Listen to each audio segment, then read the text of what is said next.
everyone, and welcome to Action RPG Build Guide Edition. Today I'm ready to drop on you my new and refreshed Holy Smiter. Now, I just recently made this build around 4 months ago, and now that Healing Hands has entered last Epoch, it is a huge improvement to this build.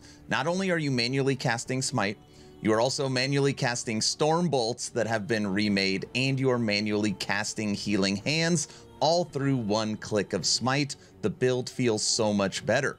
Now, you still have sigils on your bar, but we have spec'd out of sigils. So you're literally only using this now to control your mana. I'm telling you, the build feels better. Now, for everybody out there that has been supporting the subathon, we have started day 8. We're approaching 170 straight hours streamed, 7 straight days. This is an uncapped subathon. First link in the description if you want to come and hang out, and just all the new subscribers on YouTube, everyone that's been coming and hanging out on the stream. I just cannot say thank you enough. It has been an absolutely awesome week. And right now we've got Holy Smiter, and I'm going to start working on Falconer. So I'm going to take you through this build right now. We'll go through the skills, passives, gear, blessings, and idols. And then at the end of the video, I will show you the gameplay. So let's jump in to the skills. Starting off with Smite. Now on here, the first thing you want to do is you want to go up and you want to put it into its lightning version. And you want to take this point unbalanced scale. This is going to allow you to cast Storm Bolts simultaneously. So again, this is a manual cast build. You're casting Smite, which is also casting Storm Bolts. We then, since we're manually casting, you want the double chance cast at 36%. So every 1 in 3, you're going to double cast Smite. We're taking the multiplicative damage, and we are taking the base crit. Now, if somehow you get more points into Smite, you want to put additional points right here into Deep Impact for your crit strike multiplier. Moving over to Healing Hands, our newcomer. This skill is so awesome. It literally, every once in a while, EHG does something, and I feel like they designed it for me. This node perfectly supports Unstoppable Paladin, and this node perfectly supports Holy Smiter. When you directly cast Smite, you have a chance to cast Healing Hands around the target location. This consumes 70% of its mana cost. Healing Hands has a chance to smite 100% of the time. And then literally it couldn't be easier. You grab every single node that boosts your damage. And if you had 1 extra point, you would put it right here into Electrify chance. Now, if you're struggling with mana at all, which you shouldn't be, you can take some nodes down here into less mana cost.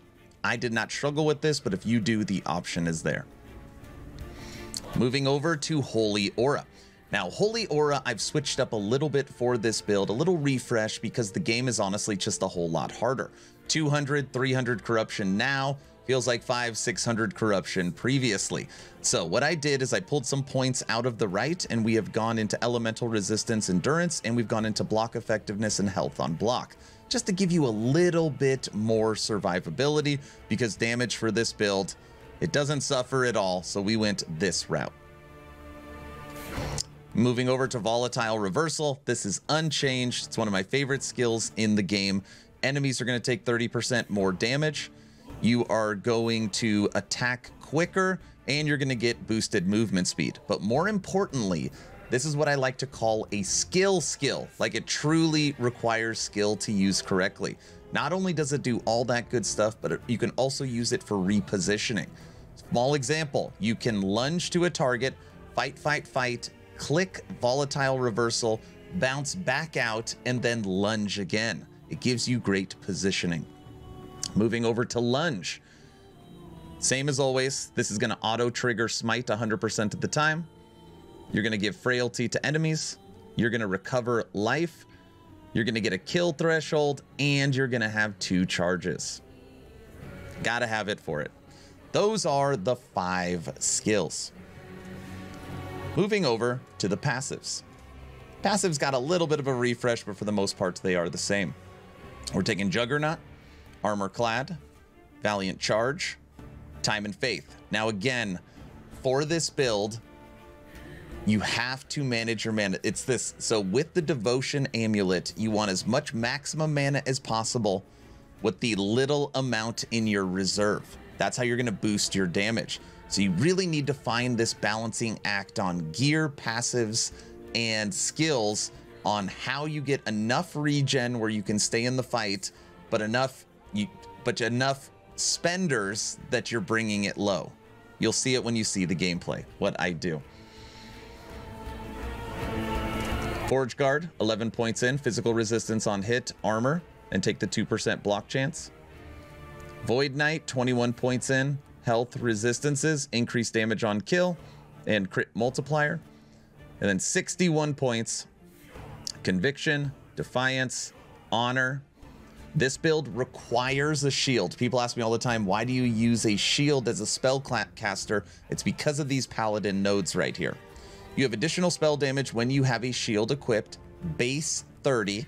And then when you jump up here, armor with the shield plus 400, spell damage with the shield 16. And then we convert all of our dodge, if you have any, into block. We are in lightning, crit strike multiplier with lightning skills, holy precision. Duality, you want the mana increase.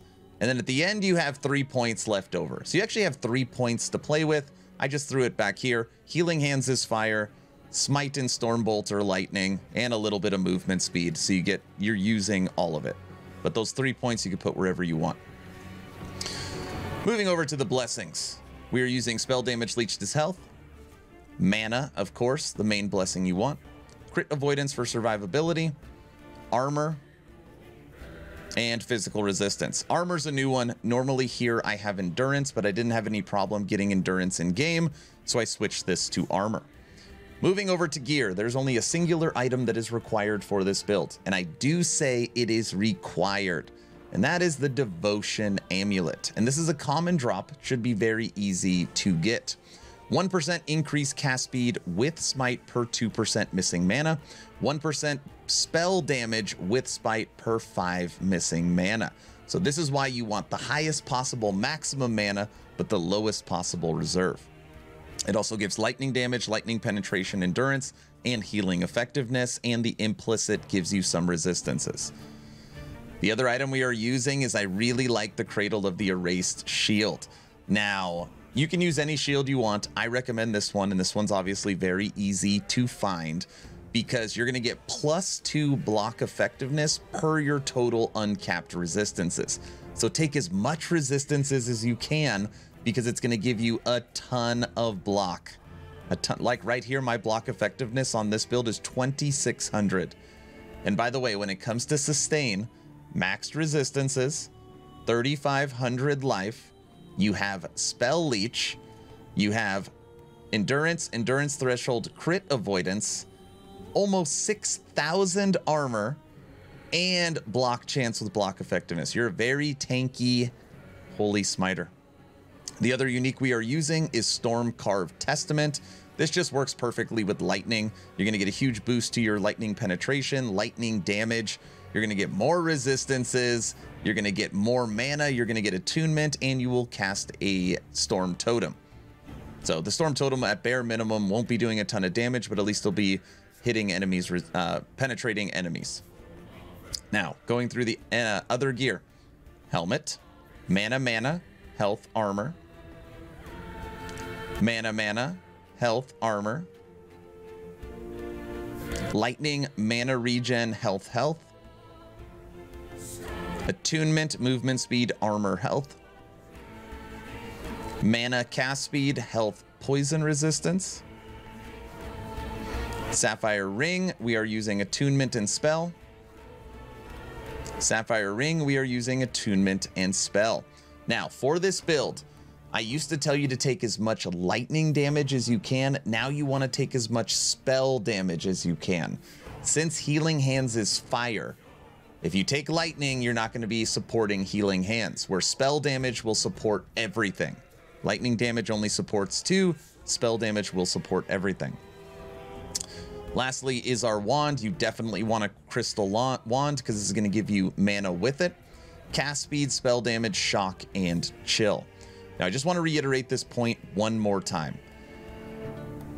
I have mana regen on my Sapphire Ring in the implicit, and I have 2 of them, and I have mana regen on your belt. if you have too much regen, pick something else. Pick a different base. If you cannot keep your mana low, pick something else. You can also go into your passives and you could pull points out of here.